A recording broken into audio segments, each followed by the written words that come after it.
Hi everyone, Nigel Saunders here. Yesterday started off snowy and stormy, but then by late afternoon the sun came out. I'll show you what the plant room looked like in the sunshine yesterday afternoon. It is 3:30 in the afternoon today, and the sun has come out and it's shining in the plant room. So I'll show you what it looks like in the sunshine. So if we come in here, I'll just close the door there. So you can see the Ficus root over temple is in the sun. The Portulacaria afra up there is in the sun. The back of the bench is just a little bit in the sun. But this whole back of the room is all lit up. The Chaflare over there is in the sunshine. The yucca trees here. A little bit on the bench down below there. This bench had some sun earlier, so that's pretty good. And then all the trees in the front row here, they're all in the sunshine. My giant ficus here is starting to grow again, I noticed. There's leaves coming out on it. Yeah, so everything's liking the sunny days. Me too. So out here, you can see, I don't know if you can see it, but I'm trying to block the sun with... The sun is very low on the horizon. You can see the roof of the house here. It's just about right there. So it almost comes in, well, not 90 degrees, but a very shallow angle coming in the room. So about like that. That's the angle of the sun's rays. So almost straight in this window. So in the wintertime, these plants get great light when the sun's out. And when it's cloudy, it's very dark back here. That's why I've got to get those LED lights mounted up here. Or I was thinking the UFO light. It has a big loop on top. See that? So I could just put hangers around the room and just move the UFO light, you know, to various positions in the room, changing it every day so each area of the plant room gets a nice light from the UFO light. That would be cool. So maybe I'll do that too. That would be a lot easier than mounting all kinds of different lights. Just kind of move that light around a bit. Today it's warming up and it looks like it could be quite a nice sunny day. So I'm going to get that end bench installed in the greenhouse. The end bench is designed to fit between the two side benches, but it's a little bit long. It doesn't quite fit in between them. So I'm going to have to take this one apart and shorten it just a little bit. I think what I'll do is I'll take the flanges off the end of the benches, mount them onto the side benches, and then I'll figure out, you know, the exact length that I need to shorten these cross members. Okay, so there's the end flange. So that will mount. That will mount up here, like that. So I can drill the holes, bolt that in place, and then I'll see if I can fit the bench in between. All right, so I've got clamps. So I need to clamp this right there. Then I can drill these holes through into the existing bench, bolt them up. I'll do that for the other side also. So first thing I need to do is get these clamps closed down. They're pretty wide. Yeah, right there. So I'll get a clamp in place here. This is where you need 3 hands. Okay, now I can drill through and bolt this flange in place. There it goes. Okay, so now I can bolt these in place. All right, a little bit of lithium grease on here. Let's get that worked into the threads a bit. Okay, bolt that up.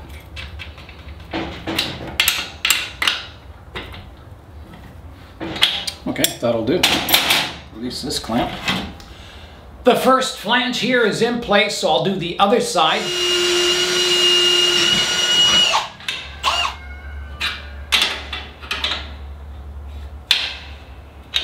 Okay, that's tight. clamps off.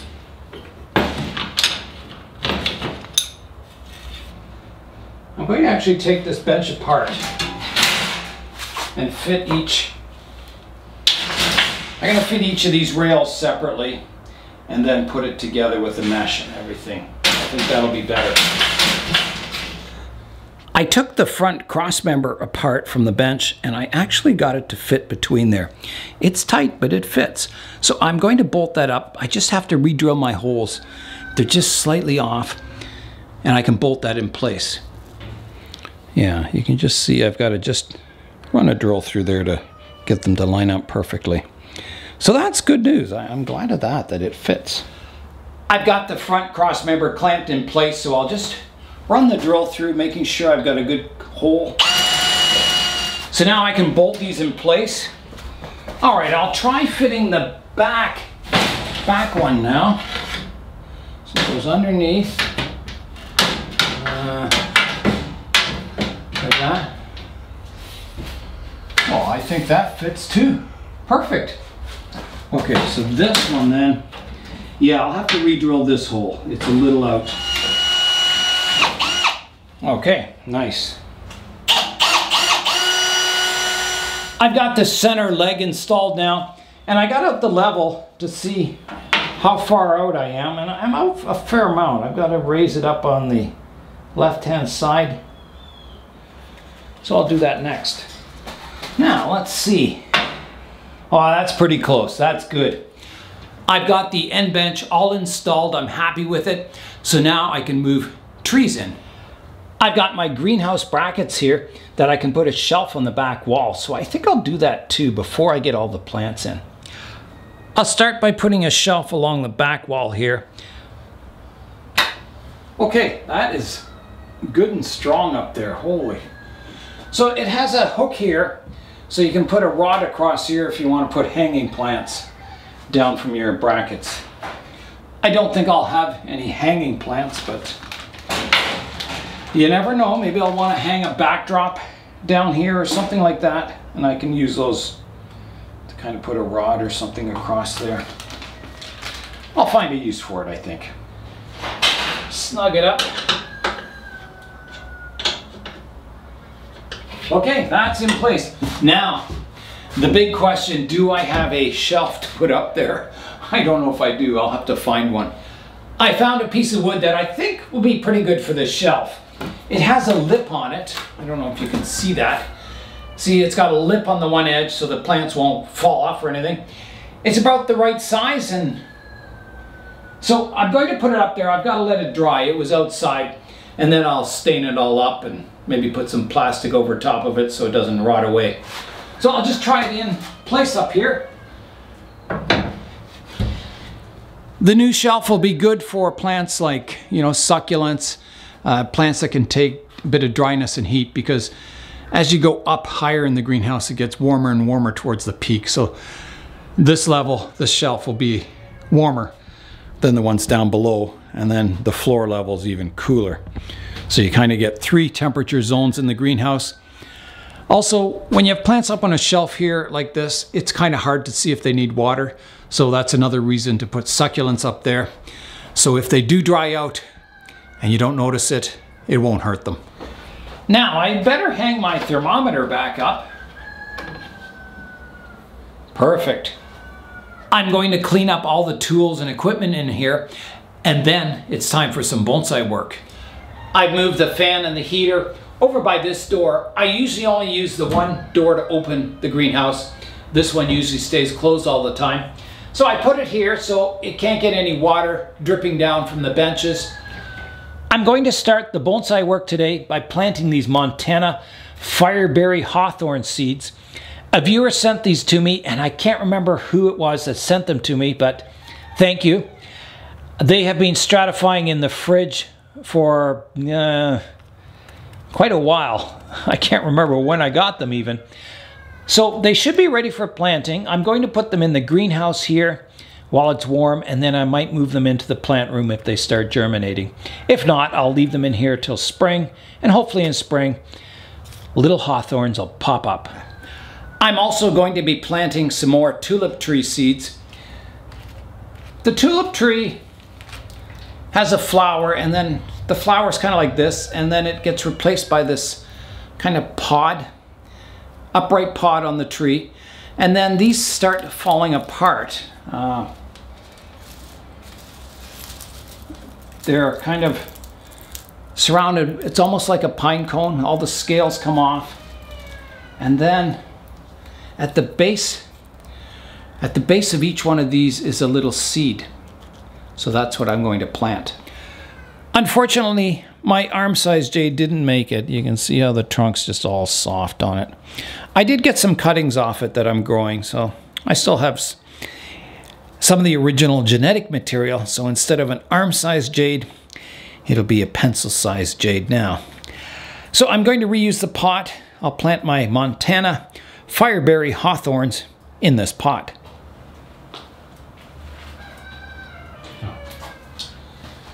Well, I had it outside and the soil is frozen, so I'll have to let that thaw first. I'm also going to use the pots for my cashews. They didn't make it. Someone wrote in the comments that you've got to keep them at least above 10 degrees Celsius and probably closer to 15 degrees Celsius to keep them happy.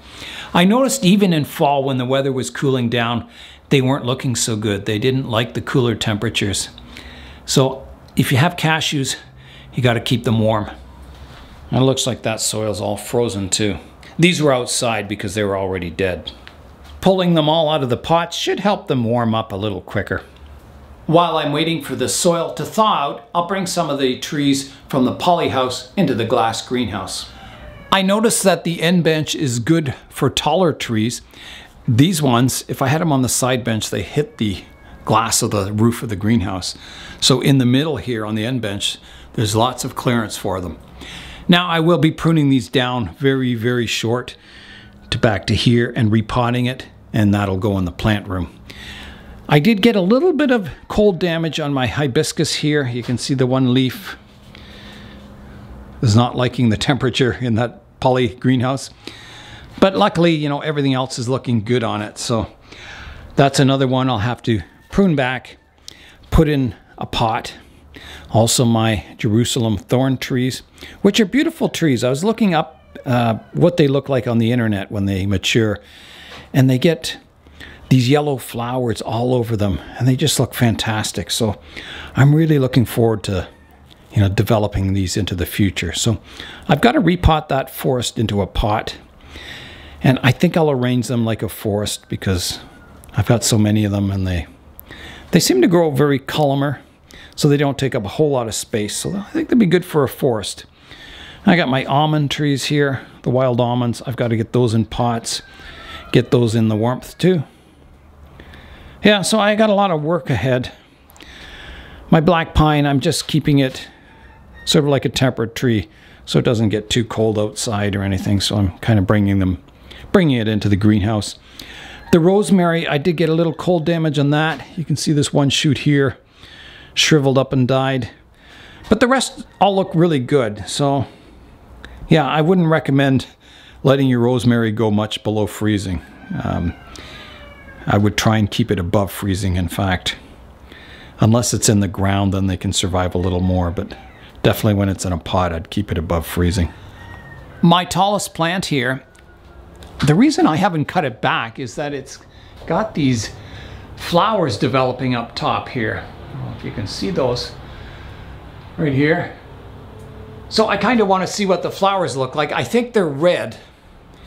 I think they'll be nice red flowers, but yeah, I was hoping that would flower and then I can prune them back, but I don't know. I don't know how many nights they can stay out here in the greenhouse before it gets too cold. I don't want them going below freezing or they'll be dead. So yeah, it's I'll see how it goes. I'll check the forecast, and if it looks like we're getting a really, really cold night, I might have to either bring them into the plant room for a night or cut them down and put them in another pot. I'll go get my tools and my soil, and I'll start by repotting my 3 hibiscus here into a bonsai pot, and then I can put it in the plant room where it'll get the nice warmth and it should recover and start growing really well. It's above freezing outside, so I think I'll do all this initial potting outside on the regular bench. I just don't want to make a mess in the greenhouse. All right, here comes the hard part. I've got to get these 3 trees out of this seed tray. There's a weed there. Get that out. So I'll just kind of rake away the soil, try and see what roots I have. So this one has grown really strongly. I imagine it has a fairly good root system on it. Looks like they're all kind of tangled into the Jerusalem Thorn trees too. That might be difficult separating them. So these were grown in bonsai soil from seed, and this is the very first root work on them. The very first work on them at all since I planted the seeds, so kind of exciting. So I'm trying to get these separated from the Jerusalem thorns. May not be so easy. Might have to pull a bit. Okay, come on, you can do it.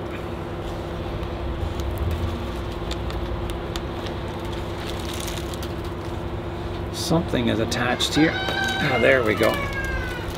Oh, that was... Now I noticed, I gave away some of these Jerusalem thorns, and I noticed they have a very kind of meager root system on them. So that's interesting. They grew well, but yeah, not a lot of roots. These white roots are definitely from the hibiscus. So I better get that one back into the soil.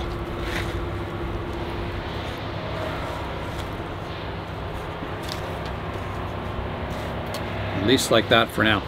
Okay, let's have a look at the hibiscus now. Here's the root system. So I'll try and separate the 3 trees. Looks like they're coming apart quite easily. And I'm going to cut the trees down in height.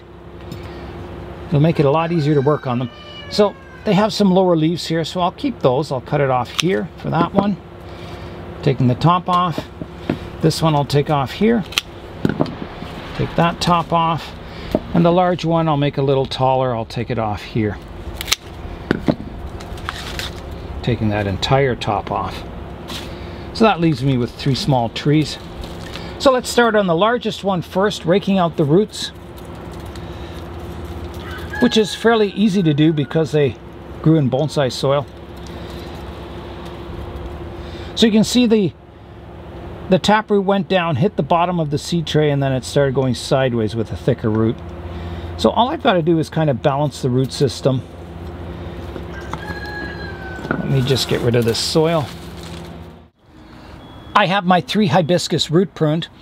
I just basically cut off the taproot, which was kind of curled around, and I'm developing these new radial roots up near the soil level. So I think that'll be a big step forward for these root system on these hibiscus, getting a nice radial root system like that. So now I'll get them potted up. Now I've got 3 trees, and I can either arrange them as sort of a forest, or I was thinking maybe a clump style too. Kind of having the 3 trees coming out from one spot. Tough decision. I think because they do have, you know, a fairly nice radial root system, I think I'm going to space them apart rather than a clump style. If it had a one-sided root system, then maybe I'd plant them as a clump style. So I'm going to put the first one in right here, up front. Like that. And they're buried a little deep in the pot, but then, you know, as that root system develops, I can raise them up. So then the second one, I've got 3 trees. This is the smallest one.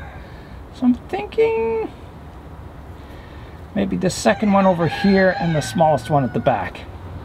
So we'll do that. So this one will be slightly behind the first tree. Like that.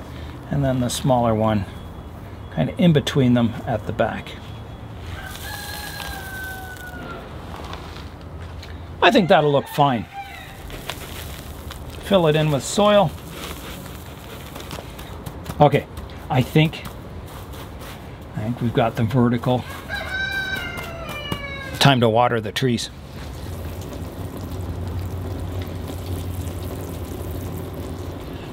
Some big steps forward for my yellow hibiscus today. going from a wild seedling that was just growing tall and had a wild root system to something that will eventually become a bonsai. So I'll get it in the plant room now, get it warmed up and growing once again. Next, I've got to get my Jerusalem Thorn forest planted. So I've got this plastic Japanese tray style pot. I think that'll just be perfect for it. I don't know how much root pruning I'll be doing on these because, you know, as we saw, they didn't have a lot of fibrous roots. So maybe just some light trimming for now. See if a more fibrous root system develops, and then maybe in the future start developing that radial root system. But yeah, I noticed they're, you know, the roots are very fine and there's not a lot of them. So I've got to be very careful repotting these. I'll get them all out of the pot and I'll grade them by size and diameter of the trunk. So this is probably the tallest one. So I'll pull them all out and they should come out fairly easily. Yeah. You can see not much of a root system on them.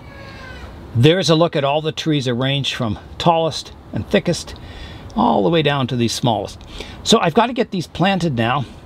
I'm kind of scared of doing some root pruning on it, but I know I should. Maybe I'll just take a little off. So last time I was root pruning with the hibiscus, my card filled on the camera, so I missed it all. So that was too bad.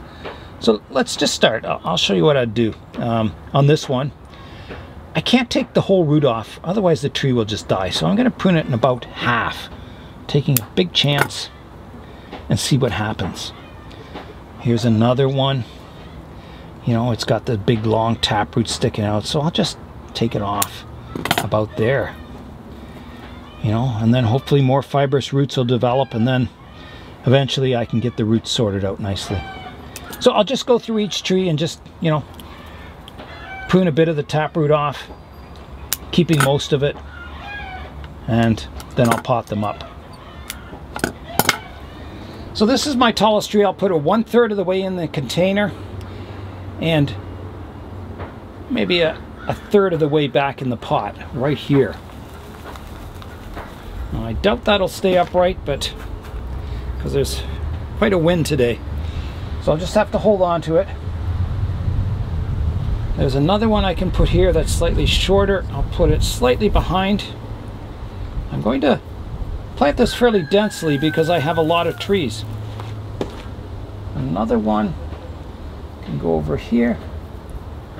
This one doesn't seem to be wanting to stand up.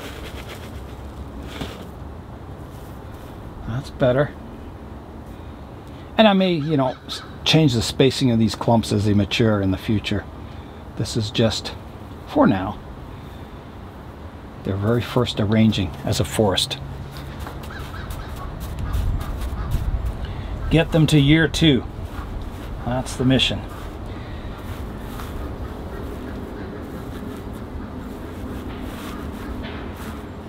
Okay, I think that's looking pretty good.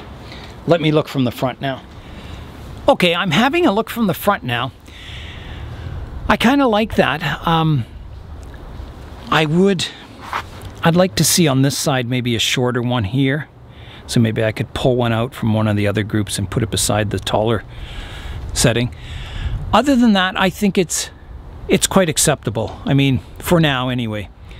I think I'll even leave this one for the next repotting. I'll sort them out better. I don't think there's much point rearranging them at this stage in time. My Jerusalem Thorn seedlings have taken their first step in becoming, you know, eventually a bonsai. So I'll get them in the plant room now, warm them up, and hopefully they'll start growing too. I'm going to go for a bike ride down to the post office now and pick up this mystery package. So I'll see you in a little bit. I'm back from the post office. It took a little longer than I expected. I bumped into someone I knew and they had an art exhibit going on downtown. So I went and saw the art show. It was quite cool. So now I'll show you what I got in the mail. The package I got in the mail is from Scott Winnard of the YouTube channel Let's Do Bonsai. And he sent me a pair of pruning shears. And these are from Corin's Greenwood Bonsai. So they're really nice. Really comfortable in the hands. And they're super sharp too. So that's great. Thanks very much, Scott. Okay, so there is a letter. It says mornbean seeds. Mornbean seeds. That's in the envelope, so I don't know what's in this green package. I'm trying to see what they look like. I don't know. Some kind of seeds. So I'm sure Scott will write me in the comments section what those seeds are in the green bag.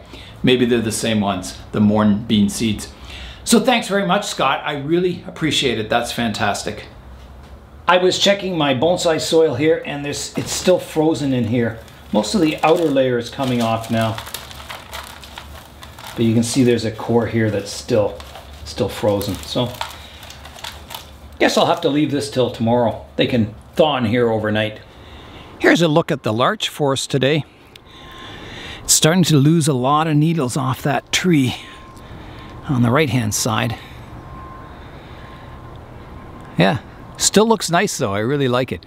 It's kind of going that more of a rusty color, but still looks really cool.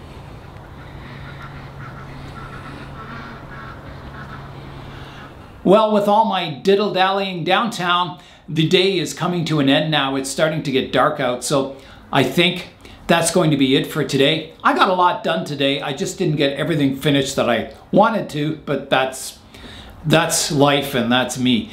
So I'm going to continue tomorrow, finishing up getting those hawthorn seeds planted and getting everything else planted. And that's it for today. I'm Nigel Saunders. Thanks for joining me in the Bonsai Zone.